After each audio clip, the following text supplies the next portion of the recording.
दोस्तों नमस्कार। दोस्तों मैं विमल शाही आप सभी लोगों का अपने चैनल में स्वागत करता हूं और उम्मीद करता हूं कि आप लोग सब लोग स्वस्थ होंगे एवं मस्त होंगे। सभी राष्ट्रवादियों और सनातनियों से ये निवेदन रहेगा कि आप लोग मेरे चैनल को सब्सक्राइब कर लीजिए और मेरे वीडियो को लाइक एवं शेयर भी कीजिए।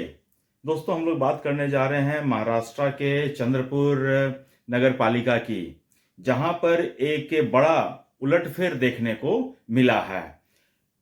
इस उलटफेर के बारे में हम लोग बातचीत करेंगे और इसका एनालिसिस करेंगे और समझने का कोशिश करेंगे। तो उलटफेर हुआ है क्या दोस्तों? अभी महाराष्ट्र में पूरे जितने भी नगर निगम हैं सबका चुनाव हुआ था। सबका चुनाव जो हुआ था तो उसमें जो शिवसेना जो थी वो महाराष्ट्र नवनिर्माण सेना के साथ मिलकर चुनाव लड़ रही थी और जो कांग्रेस है वो वंचित विकास अघाड़ी के साथ चुनाव लड़ रही थी और बीजेपी का जो था वो शिवसेना शिंदे के साथ अलायंस में चुनाव था। बीजेपी को सीट मिली है 23, कांग्रेस को सीट मिली है 27 और शिवसेना यूबीटी उद्धव ठाकरे गुट को मिला है 6। वंचित विकास अघाड़ी को मिले हैं 2 सीट और एमआईएम को 1 सीट मिला है। और इसमें जब वोटिंग हुआ तो इसमें साफ दिख रहा था कि कांग्रेस और यूबीटी को मिला देने से उनका मेयर बनता हुआ दिख रहा था, लेकिन यहां पर हो गया है एक बहुत बड़ा उलटफेर। इस सीट पर अपना मेयर बनाने के लिए कांग्रेस के लोग शिवसेना पर दबाव डाल रहे थे, जो कि सच्चाई भी है। कांग्रेस के 27 पार्षद जीतकर आए थे तो कायदे से मेयर उनका ही बनना चाहिए था, लेकिन शिवसेना जो उद्धव ठाकरे हैं वो वहां पर अपना मेयर बनाना चाह रहे थे। तो इसी बीच क्या होता है कि कांग्रेस के जितने भी पार्षद हैं वो सब पहुंच जाते हैं दिल्ली निगोशिएशन करने के लिए कि सोनिया गांधी से बातचीत हो जाए, राहुल गांधी से बातचीत हो जाए, और इस चक्कर में उन लोगों ने काफी देर लगा दिया।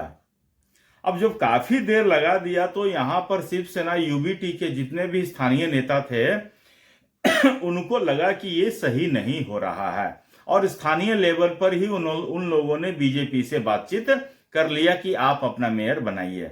और इसी बीच बीजेपी ने अपने उम्मीदवार संगीता खंडेलकर को उम्मीदवार मेयर कैंडिडेट घोषित कर दिया और चुनाव जब होता है तो बीजेपी की मेयर जो है संगीता खंडेलवाल वहां की मेयर बन जाती है और वो 32:1 के 32:31 के रेशियो से चुनाव जीत जाता है। मतलब 1 वोट के अंतर से बीजेपी की वहां संगीता खंडेलकर मेयर बन जाती है और कांग्रेस की जो है वैशाली महाधुले जो है वो चुनाव हार जाती है।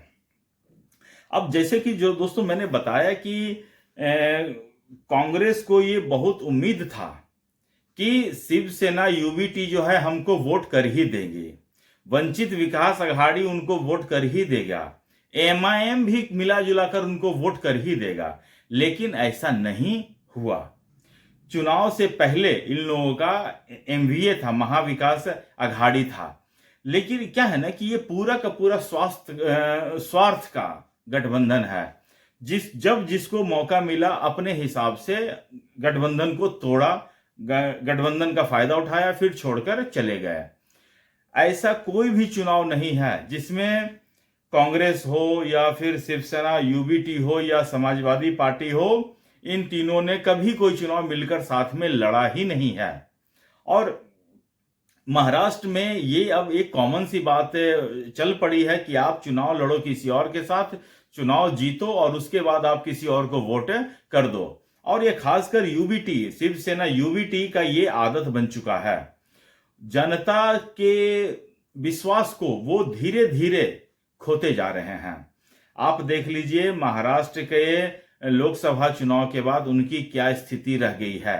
विधानसभा चुनाव में वो बुरी तरह हारते हैं, नगर निकाय के चुनाव में वो बुरी तरह हारते हैं। इतने बुरी तरह हारने के बाद भी इनका जो घमंड है वो अभी भी चूर चूर नहीं हुआ है। इसका मतलब इन्हें और थकुचने की जरूरत है। जब कोई अगर आदमी इतना टूट जाता है तो उनका घमंड हो या उनका जो अहंकार है वो जमीन पर आता है। लेकिन इनका अभी भी अहंकार है या फिर घमंड है वो सातवें आसमान पर है। तो मुझे लगता है इनकी और ठुकाई होने की जरूरत है। अच्छा, जब ये कांड हो जाता है कि जो शिवसेना यूबीटी के हैं उन्होंने बीजेपी के कैंडिडेट को वोट दे दिया और बीजेपी के वहां पर मेयर बन जाती हैं, तो कांग्रेस वाले शिकायत करते फिर रहे हैं। किस बात की शिकायत भाई? आप लोग को टाइम से डिसीजन लेने का होता नहीं है। अगर पॉलिटिकल इज टाइमली, अगर आप किसी चीज पर टाइमली डिसीजन नहीं ले पाते हैं तो ऑब्वियस सी बात है दूसरा गुट उसका फायदा उठाएगा ही उठाएगा।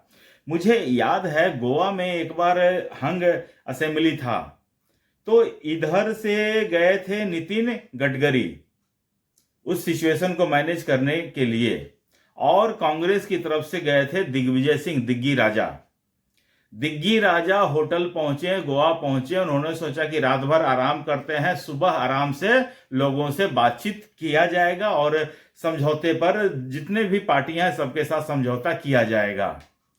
सुबह जब उठते हैं तो पता चलता है कि नितिन गडकरी ने रात भर जाग कर जितना भी लोगों से मीटिंग करना होता है सबसे मीटिंग करके, अलायंस वगैरह करके, समझौता करके सुबह अनाउंस कर दिया जाता है कि गोवा में बीजेपी की नेतृत्व में सरकार बन रही है। दिग्विजय सिंह सुबह सुबह उठते हैं, ये समाचार सुनते हैं और उसके बाद अपनी मलकिनी की डांट खाते हैं, फिर चल पड़ते हैं बीजेपी ने धोखा किया है। पॉलिटिक्स में टाइम जो है ना बहुत इंपॉर्टेंट होता है। अगर आप कोई डिसीजन टाइमली मैनर पे नहीं ले पाते हैं तो ऑब्वियस सी बात है दूसरा कोई फायदा उठा ही जाएगा। यहां भी यही सिचुएशन हुआ है।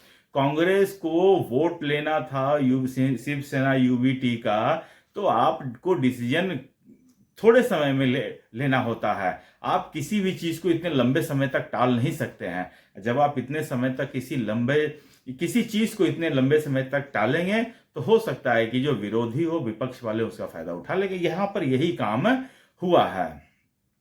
तो अच्छा, शिवसेना यूबीटी जो है वो इस तरह की धोखेबाजी करने में माहिर हैं। 2019 से ही मैं देख रहा हूं। 2019 में भी जब उनका और बीजेपी दोनों मिलकर चुनाव जीते थे, विधानसभा के चुनाव जीते थे, तो वो मुख्यमंत्री बनने की जिद पर अड़ जाते हैं और चुनाव से पहले किया हुआ गठबंधन को तोड़ देते हैं और एनसीपी और कांग्रेस के साथ मिलकर जाते हैं सिर्फ और सिर्फ एक मुख्यमंत्री बनने के लिए। उद्धव ठाकरे ने ये सारा ड्रामा कर दिया था। बीजेपी जैसा विश्वस्त जो साथी हैं उनके पीठ में छुरा घोंप दिया था सिर्फ और सिर्फ एक मुख्यमंत्री बनने के लिए। आज देखिए, उद्धव ठाकरे सिर्फ और सिर्फ 2 साल या 2.5 साल मुख्यमंत्री रहे हैं। उसके बाद देख लीजिए उद्धव ठाकरे की क्या स्थिति है। और बीजेपी चुनाव लड़ी, अपना संगठन को मजबूत किया, वहां पर आज देखिए बीजेपी का मुख्यमंत्री बने हुए हैं, धड़ल्ले से चल रहा है काम। और उन्होंने फिर देखिए निकाय के चुनाव में भी पहली बार इतिहास में ऐसा होता है कि बीएमसी में बीजेपी का मेयर बन जाता है। तो ये सारा चीज जो संगठन का चीज होता है, ये दूसरी पार्टियों को बीजेपी से सीखना चाहिए, खासकर कांग्रेस को तो बहुत जरूरी है।